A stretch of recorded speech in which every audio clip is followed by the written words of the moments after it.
The winter winds of 1920 howled across the desolate Siberian plains, biting through the heavy coats of soldiers trudging toward an uncertain future. The Russian Civil War raged on, a brutal conflict between the Red Army and the White forces that had shattered families, villages, and lives. Among the weary fighters was a young nurse named Anya Ivanova, whose story would become a symbol of resilience amid chaos. Anya had grown up in the quiet village of Vyselki, where life revolved around the seasons and the simple rhythm of the land. But the revolution had changed everything. The Bolsheviks promised equality and an end to oppression, yet their rise had ignited a firestorm of violence and division.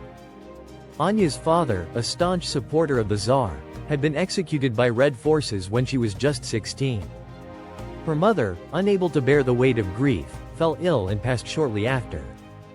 Alone and desperate, Anya joined the Red Cross, believing that tending to the wounded would be her way of preserving what little humanity remained. By 1920, she had seen more blood and death than she ever thought possible. Her unit had been stationed near Omsk, a contested city that had changed hands multiple times.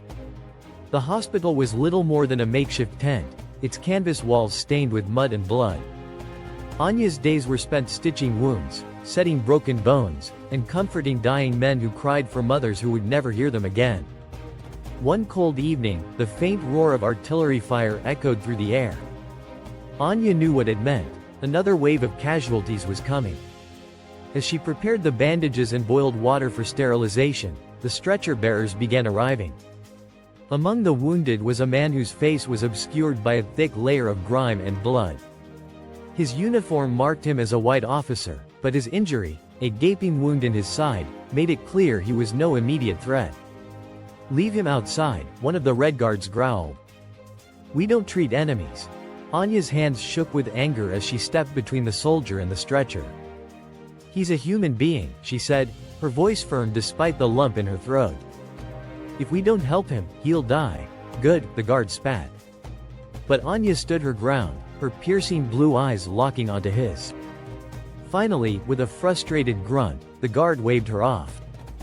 "Do what you want, but if he so much as twitches wrong, he's dead." Anya worked through the night to stabilize the officer. His name, she learned, was Dmitry Volkov. He was young, no older than 25, and despite his injuries, his sharp gray eyes held an intensity that unnerved her. As the days passed, Dmitry's condition improved. He spoke little, but when he did, his words were measured and deliberate. "You're risking a lot to help me," he said one evening as Anya changed his bandages.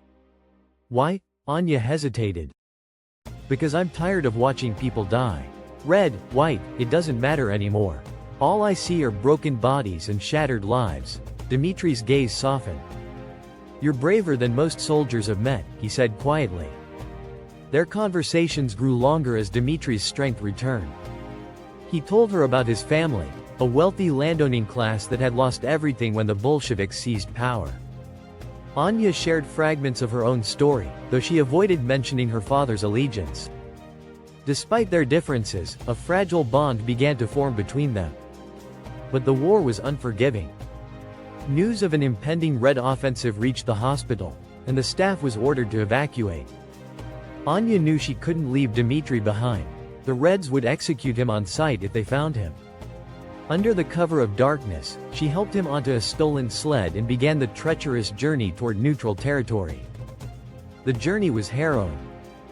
Bitter winds lashed at them, and the sled's runners groaned against the icy ground. Dmitry, still weak, drifted in and out of consciousness, his fevered murmurs revealing glimpses of his inner turmoil. Anya's resolve wavered with every passing mile. She knew that if they were caught, her decision to save him would cost her life. Their luck ran out near a dense forest when a Red patrol spotted them. Anya's heart pounded as the soldiers surrounded them, their rifles gleaming in the moonlight. "Identify yourselves," the leader barked. Anya stepped forward, her hands trembling. "I'm a nurse. He's a patient. Please, he's no threat." The leader's eyes narrowed. "That uniform says otherwise." He raised his rifle, but before he could fire, Dmitry spoke. "Wait." His voice was hoarse but steady. "I am Colonel Volkov of the White Army. I surrender." The patrol hesitated. Anya's breath caught in her throat as Dmitri continued. Spare her. She's only doing her duty as a nurse. Take me, but let her go. For a moment, time seemed to freeze. Then, with a reluctant nod, the patrol leader ordered his men to lower their weapons. Dmitri was taken into custody, and Anya was left standing in the snow, her tears freezing on her cheeks as she watched him disappear into the night. Weeks turned into months.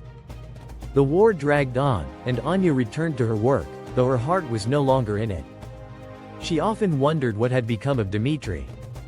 Had he survived? Had her decision to save him made any difference? The answer came unexpectedly one spring morning when a messenger arrived at the hospital. He handed Anya a letter, its edges worn and smudged. Inside was a simple note. Anya, I am alive, thanks to you. Your courage gave me hope when I had none. I cannot promise a future free of war, but I promise to carry your kindness with me always. If fate is kind, we will meet again. Dmitri. Anya clutched the letter to her chest, a faint smile breaking through her sorrow. The war might have taken everything, but it could not extinguish the flicker of humanity that persisted even in the darkest times. And for that, she was grateful.